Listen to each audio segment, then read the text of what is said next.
it's, you know, your brain goes like crazy sometimes. What can I share? What can I let people know to change or to do while they still have the opportunity? And one of the big things you realize is that we all assume we have time.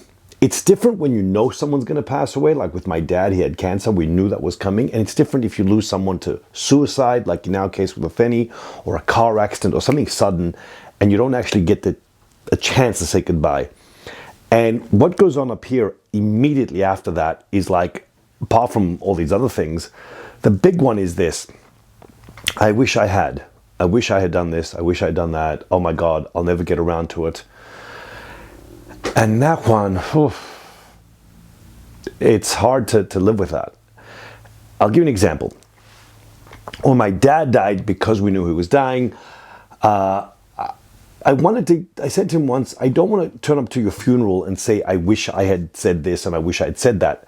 So I made a conscious effort to take him out. We went for dinner. He was quite ill at the time, late stages of cancer. And I took him to, as you all know, my favorite coffee shop here in Melbourne. We went to Vanilla. And it was just a coffee. And I just wanted to say to him, this is who I am. This is who you are. Let's talk about everything. And I had no big issues with my dad. We never did. And they were so lovely, and I got to thank them. They said, why are you having dinner? You know, they've known us for ages. They said, go upstairs, have an amazing dinner. It was on them, which I really appreciate. And that dinner lasted 2 hours and 45 minutes. For those of you that know my dad, he shared amazing stories. He ate, even though he didn't feel like it. And I said to him, I don't want to have any stones unturned. Tell me everything. Who were you from day one? You know, who were you before you had me? Did you want to have kids? Were you happy? We talked about careers and family choices and choices as human beings. We spoke about sex, money, everything. What he gave to me as a person, not just being born, the qualities that I loved about him, you know, moments that we shared that I said, oh my God, you know, when you're gone, I'll always think of this moment. I'll always think of that moment. Sense of humor. It was absolutely spectacular. I remember I wanted to make a short film about it. I might get around to it, I might not, but it was just a beautiful dinner. And when I finished, I said to him, if you die tomorrow, I'm okay with it. We've spoken about everything. And he felt the same way. When Athenie died, that was very different, obviously. And I remember one thing, and it stayed with me. She never got to see our wedding video. She was in our wedding video. She was around 1 or 2 or somewhere there, probably around 2 when we were married. And Athenie had this thing that she always wanted me to pick her up. She would walk around the house going, dada, dada, dada, dada, dada, and I'd pick her up, dada, dada. I remember I was in the bathroom once, and she came up to me and said, dada, dada, dada, and I picked her up in the bathroom. You know, in our wedding, we're standing there, and you hear, da-da, da-da, da-da, and you see this little kid come up standing next to me. This is me, and she's standing right next to me. And I remember I just kind of gave a little flick with my finger. It was a gentle, like, get out of here, kid, I'm getting married. And what you see on video is this. You see da-da-da-da-da-da, she's next to me, and all of a sudden, this little kid goes flying across the screen. Like, I guess the little tap on the head was a bit stronger than I anticipated. So you see this kid go way out there.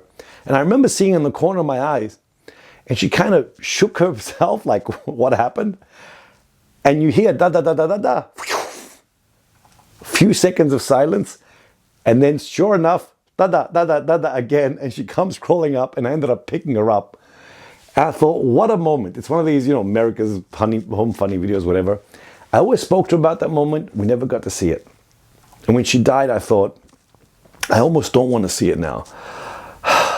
It's too painful, but I want to see it. At the same time, I thought, I never got to see it. Me and my oldest, Nick, we've made a commitment. We went to Mont Saint Michel many, many years ago, and we promised one day in our life we're going to go together to this trip. Father and son again, all right?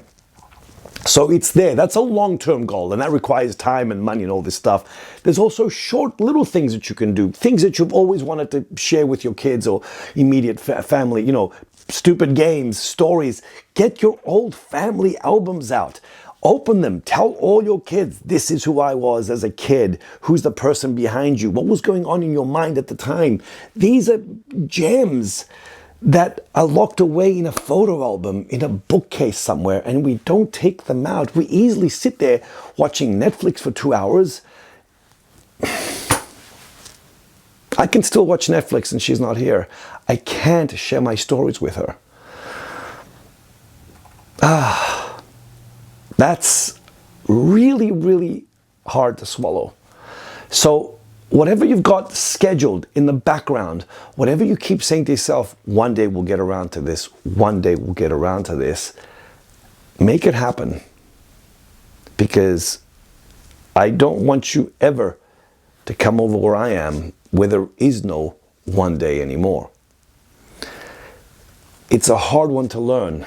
It takes effort, it takes time, and you got to do it. There's no choice with this. Please understand that. There are things you can do after you lose someone, and there's a whole bunch of stuff that you can't do, and those need to be addressed. Make sure you get around to it. It's very important. Very important. We'll talk again soon. Bye.